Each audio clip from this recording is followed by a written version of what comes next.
Hi guys, my name is Jamie and I'm a first year emergency medicine resident.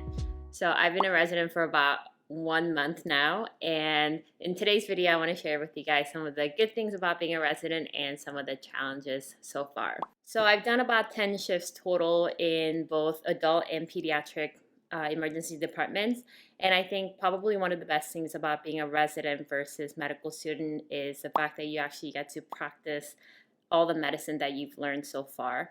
And I think as somebody in the field of medicine, you are a lifelong learner.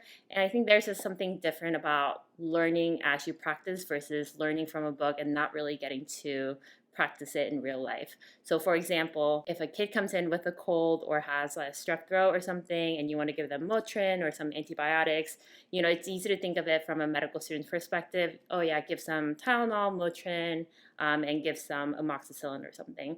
But as a resident, you actually have to think about what dose of amoxicillin and what dose of Motrin, what dose of Tylenol. And these are all the things that I never thought about as a medical student, but as a resident, because I'm actually putting in the orders, I feel like I'm learning everything in much more detail, and it's actually sticking with me so much better. Another really great thing about being a resident is being a true part of a team.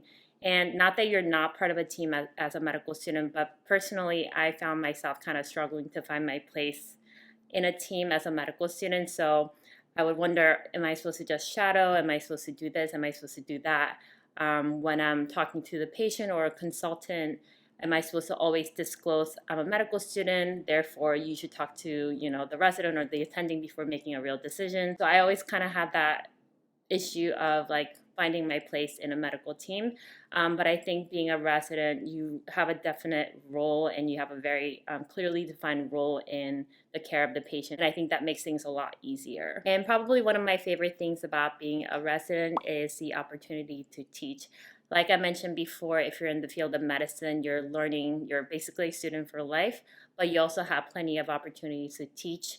And I think being a resident is really the first time you have the position to kind of teach your patients and teach your maybe medical students that may be on the same service as you. And I think teaching really is one of the best ways to learn. So you get the added bonus of learning well for yourself, but you also get to teach people who are also in training in the same field of medicine as you. Now moving on to some of the challenges of residency.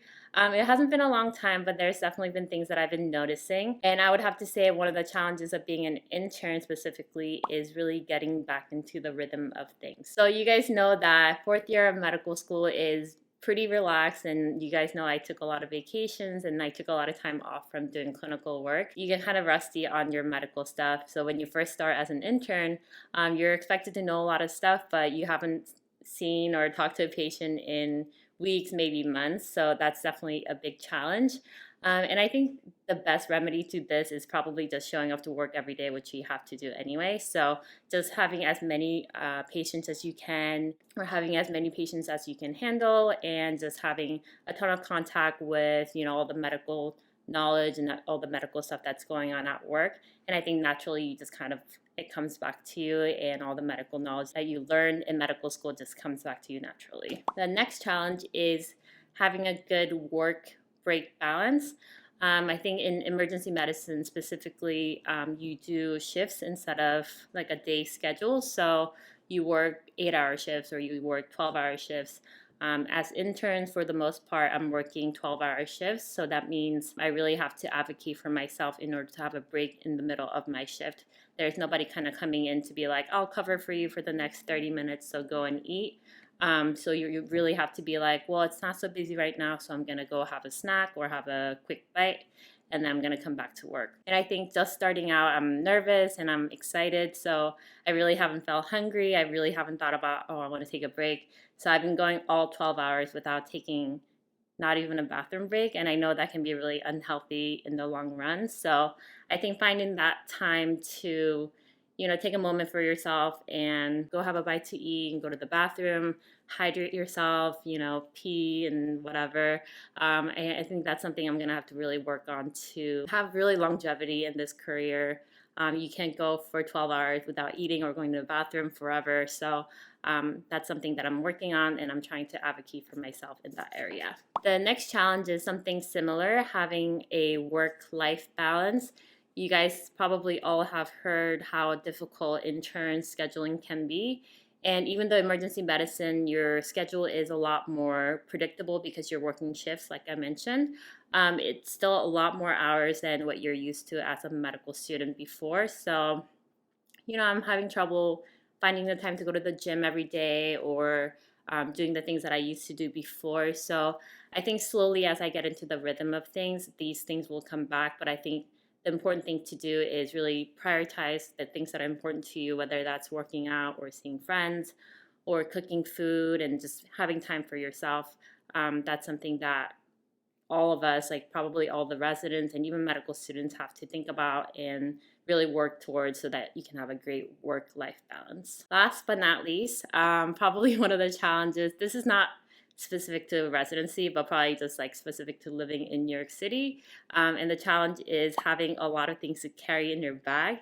And if you're in the city and if you have a really heavy bag, it can be a big strain on your back basically. So I used to carry like a one shoulder bag with all my stuff, but then I noticed I'm like walking like this the whole time. And then at the end of the day, my back is hurting a lot. So I've reverted back to my medical school backpack.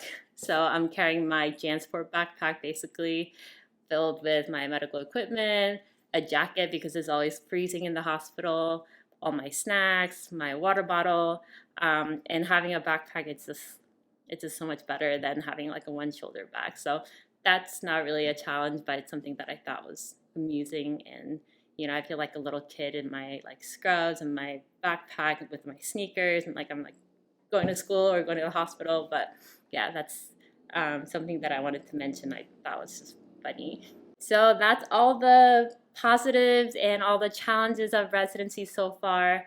I have to say I'm having a great time, and I feel like it's such a privilege to be able to talk to patients and, introduce yourself as a doctor and really have the power to help them and make them feel better. So I'm really grateful for the experience and for the opportunity. And if you guys are studying and, it gets boring, but you really want to be a doctor in the future, I just want to encourage you guys to stick with it. And eventually you'll be able to walk into a patient's room and say, hey, my name is so-and-so, I'll be your doctor. And you'll be able to make that patient feel so much better one day. So that's all for the video. Thank you guys so much for watching. And if you aren't already, you can follow me on Twitter, Instagram, and Snapchat at TheStriveToFit. And if you want to check out any other videos, you can do that over here. See you guys next time. Bye. Kiki, do you love me? Are you loving me? No.